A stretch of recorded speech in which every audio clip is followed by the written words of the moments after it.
ಯಾಕಂದ್ರೆ ಒಳಗಿರ್ತಕ್ಕಂಥವ್ರು ಸೀರಿಯಸ್ ಇರ್ಬೋದು, ಜೀವ ಒಂದು ಭಯದಲ್ಲಿ ಜೀವನ ಉಳಿಸುವಂತ ಆ ಪ್ರಯತ್ನ ಅವಲಾಗಿರುತ್ತೆ. ನಮ್ಮ ಶೋಕಿಗೆ ನಾವು ಗಾಡಿ ಓಡಿಸ್ತಾ ಇರ್ತೀವಿ, ಅದು ತಪ್ಪು ಅನ್ನುವಂಥ ಸಂದೇಶವನ್ನು ಸಾರುವಂತ ಭಿತ್ತಿಚಿತ್ರ ಇದಾಗಿದೆ.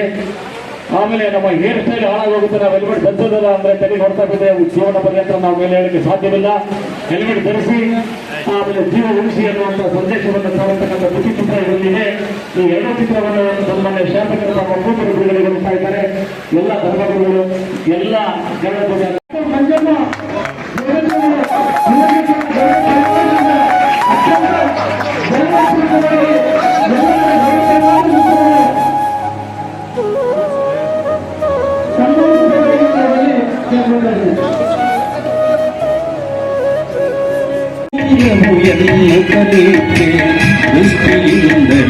ನಾನು ಕಂಡೆ ಸೃಷ್ಟಿಗೀಶನ ಶ್ರೀರಂಗಶಾಯಿ ಇಷ್ಟು ದಿನ ಏದೈ ಕುಂಠ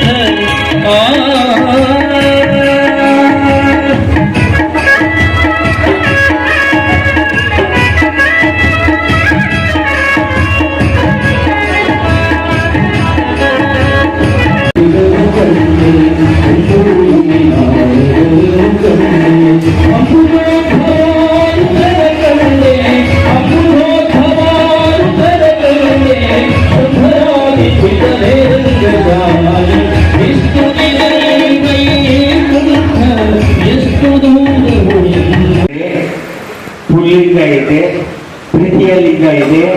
ಮಲ್ಲೇಶ್ ಅವರು ಮಾಡ್ತಕ್ಕಂಥ 2ನೇ ವರ್ಷದ ಕಾರ್ಯಕ್ರಮ ಸಮಾನತೆಯ ವೇದಿಕೆ, equality stage. Equality stage Mallesh ಈ ವರ್ಷ ಮಾಡಿದ್ದು ಈಕ್ವಾಲಿಟಿ ಸ್ಟೇಜ್ ಅಪ್ಪ ನಿಂದು. ಈಕ್ವಾಲಿಟಿ ಸ್ಟೇಜ್ ಅಂಬೇಡ್ಕರ್ ಅವರು ಹೇಳಿದ್ದಾರೆ, ಎಲ್ಲರಿಗೂ ಸಮಾನವಾದ ಹಕ್ಕುಗಳು ಸಿಗ್ಬೇಕಂತ. ಶರಣಾದಿ ಶರಣರು ಬಸವಣ್ಣರಿಂದ ಎಲ್ಲಾ ಶರಣರು ಹೇಳಿದ್ದಾರೆ, ಎಲ್ಲರಿಗೂ ಸಮಾನವಾದ ಹಕ್ಕುಗಳು ಬೇಕು, ಎಲ್ಲರಲ್ಲೂ ಸಮಾನತೆಯನ್ನ ಕಾಣಬೇಕು ಅಂತ ಹೇಳಿದರೆ ಆ ಸಮಾನತೆಯ ಪ್ರತೀಕ ಇವತ್ತಿನ ವೇದಿಕೆ ಅಂತ ಹೇಳ್ತೀನಿ. ಇವತ್ತಿನ ಮಲ್ಲೇಶ್ ಅವರು, ಆತನ ಗೆಳೆಯರು, ಆತನ ಬಳಗದವರು ಎಲ್ಲರೂ ಸೇರಿ ಮಾಡಿದಾರಲ್ಲ, ಇದೊಂದು ಈಕ್ವಾಲಿಟಿ ಸ್ಟೇಜ್. ಇದೊಂದು ಈಕ್ವಾಲಿಟಿ ಸ್ಟೇಜ್ ಅಂತ ಹೇಳೋದಕ್ಕೆ ಖುಷಿ ಆಗ್ತಾ ಇದೆ. ಹಾಗೇನೆ ನಾವ್ಯಾರೂ ದೊಡ್ಡರಲ್ಲ ಅಂತ ಹೇಳಿದ್ರೆ, ಅದೇ ರೀತಿಯಾಗಿ ನಿಮ್ಮೆಲ್ಲ ಮಕ್ಕಳಿಗೆ ನನಗೆ ಆಶೀರ್ವಾದ ಮಾಡುತ್ತೆ. ಇವತ್ತು ಎದ್ದು ಅಚ್ಚುಕಟ್ಟಾಗಿ ಕಾರ್ಯಕ್ರಮವನ್ನ ಮಾಡ್ತಾ ಇದ್ದೀರಿ. 2ನೇ ವರ್ಷ ಒಂದ್ ಸ್ವಲ್ಪ ಅಸ್ತವ್ಯಸ್ತ ಆಗುತ್ತೆ, ಆಯ್ತು ಸಹ. ಹಂಗಾಗಿ ಇನ್ನು ಬರ್ತಾ ಈ ಕೂಸು ಓಡಾಡೋದು ಜಾಸ್ತಿ ಆದಂಗೆಲ್ಲ ಅನುಭವ ಜಾಸ್ತಿ ಆಗುತ್ತೆ. ನಮ್ಮ ಮಲ್ಲೇಶ್ ಅವರಿಗೆ ದೇವರು ಇನ್ನೂ ಹೆಚ್ಚಿನ ಶಕ್ತಿಯನ್ನ ಕೊಡ್ಲಿ ಅಂತ ಹೇಳ್ತೀನಿ. ಇವತ್ತು ಜಾಗ ಸಾಲದು, 2ನೇ ವರ್ಷದ ಕಾರ್ಯಕ್ರಮಕ್ಕೆ ಜಾಗ ಸಾಲದು. 3ನೇ ವರ್ಷದ ಕಾರ್ಯಕ್ರಮಕ್ಕೆ ಒಂದು 3 ಎಕರೆ ಒಳಗೆ ಸ್ಟೇಜ್ ಹಾಕಿ ಎಲ್ಲರನ್ನ ಕರೆದು ಗೌರವ ಸನ್ಮಾನವನ್ನು ಮಾಡಿದ್ದೀನಿ. ಆಸೆಯನ್ನ ಈಡೇರಿಸ್ಕೊಳಪ್ಪ ಅಂತ ಹೇಳಕ್ ಇಷ್ಟಪಡ್ತೀನಿ. ಅದೇ ರೀತಿಯಾಗಿ ಇದು ಸ್ವತಂತ್ರ ಭಾರತ. ನಾನು ನನ್ನಿಷ್ಟದಂತೆ, ನೀವು ನಿಮ್ಮಿಷ್ಟದಂತೆ ಬದುಕುವ ಹಕ್ಕು ಎಲ್ಲರಿಗೂ ಇದೆ. ಬದುಕುವ ಹಕ್ಕು ಎಲ್ಲರಿಗೂ ಇದೆ. ಹೆಣ್ಣು ಗಂಡಾಗೋದು ಸಹಜ, ಗಂಡು ಹೆಣ್ಣಾಗೋದು ಸಹಜ. ಇದು ಪ್ರಕೃತಿಯ ನಿಯಮ. ಹೆಣ್ಣು ಗಂಡಾಗೋದು ಸಹಜ, ಗಂಡು ಹೆಣ್ಣಾಗೋದು ಸಹಜ. ಇದು ಪ್ರಕೃತಿಯ ನಿಯಮ. ಯಾರ ಕೈಲಿ ತಪ್ಸಕ್ಕಾಗಲ್ಲ, ನಾವ್ಯಾರೂ ದೊಡ್ಡರಲ್ಲ ಅಂತ ಹೇಳಿದ್ರೆ, ಅದೇ ರೀತಿಯಾಗಿ ನಿಮ್ಮೆಲ್ಲರ ಅಂತರಾತ್ಮದಲ್ಲಿರುವ ಪರಮಾತ್ಮನಿಗೆ ಕೋಟಿ ಕೋಟಿ ಶರಣು ಶರಣು ಶರಣು ಶರಣು. ಪತ್ರಿಕಾ ಮಾಧ್ಯಮ ಏನು ನ್ಯೂಸ್ ಪೇಪರ್ ಅಂತೀವಿ, ನ್ಯೂಸ್ ಚಾನೆಲ್ ಅಂತೀವಿ, ಇವತ್ತು ಡೆಮೋಕ್ರಸಿಯ 4ನೇ ಅಂಗ ಅಂತ ಹೇಳ್ಬೋದು. ಇವತ್ತು 4th ಪಿಲ್ಲರ್ ಆಫ್ ಡೆಮೋಕ್ರಸಿ ಯಾವುದೇ ಇದ್ರೆ ಅದು ನಮ್ಮ ನ್ಯೂಸ್ ಚಾನೆಲ್, ನ್ಯೂಸ್ ಪೇಪರ್ಸ್ ಅಂತಕ್ಕಂಥ ವಿಷಯ. ನಮ್ಮ ದೇಶದಲ್ಲಿ ಸುಮಾರು 1,46,000 ರಿಜಿಸ್ಟರ್ಡ್ ನ್ಯೂಸ್ ಚಾನೆಲ್ಸ್ಗಿನ ಹೆಚ್ಚಾಗಿದ್ದಾರೆ.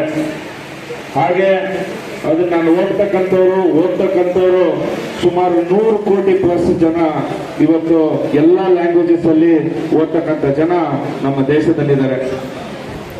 ತಾವೆಲ್ಲರೂ ನಿಜವಾಗ್ಲೂ ಈ ವೇದಿಕೆ ಮೇಲೆ ಬಾಬಾ ಸಾಹೇಬ್ ಅಂಬೇಡ್ಕರ್ನವ್ರನ್ನ ನೆನೆಸ್ಬೇಕು. ಇವತ್ತು ಬಾಬಾ ಸಾಹೇಬ್ ಅಂಬೇಡ್ಕರ್ ಅವರು ಹೇಳ್ತಕ್ಕಂಥ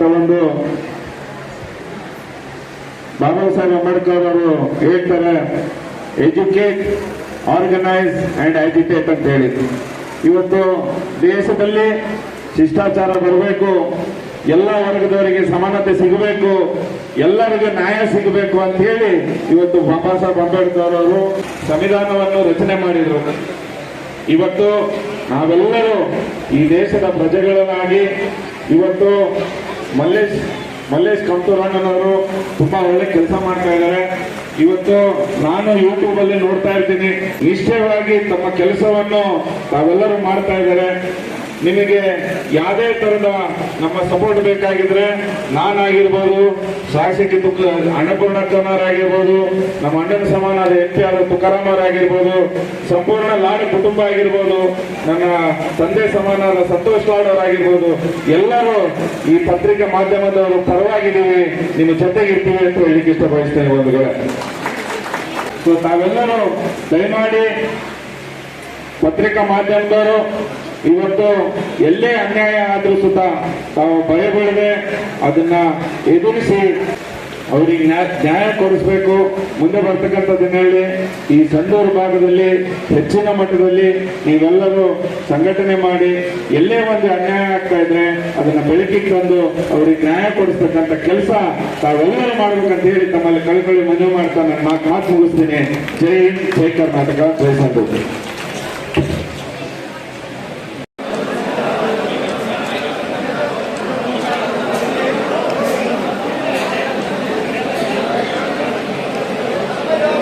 ನಂತರ ನೆಕ್ಸ್ಟ್ ಬೆನ್ನೋಬಳಿ ಎಂ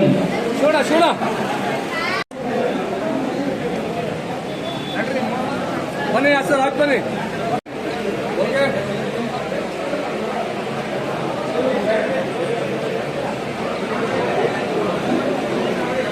ಆಯ್ತು.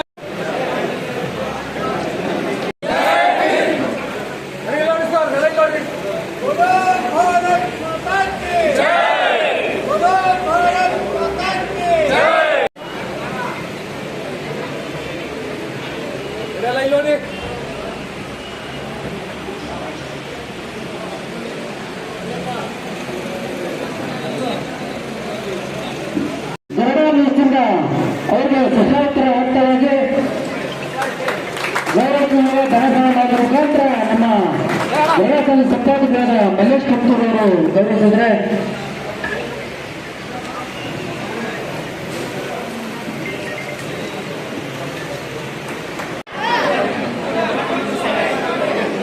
ರೆಡಿ ಎಲ್ರು ಇಲ್ಲ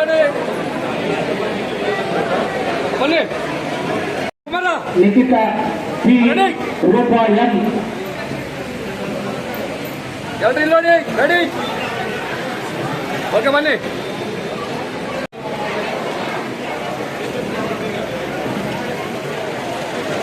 ಬನ್ನಿ.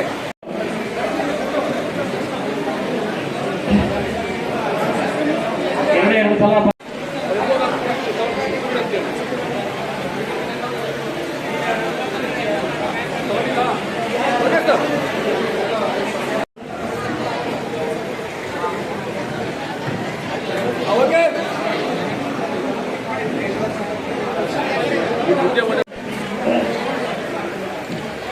ದಯಮಾಡಿ ಪ್ರಶಸ್ತಿಯನ್ನು ಗೌಡ ಪತ್ರಿಕೆಯವರು ಎಲ್ಲರಿಗೂ ಕೊಡ್ತಾ ಇದ್ದಾರೆ.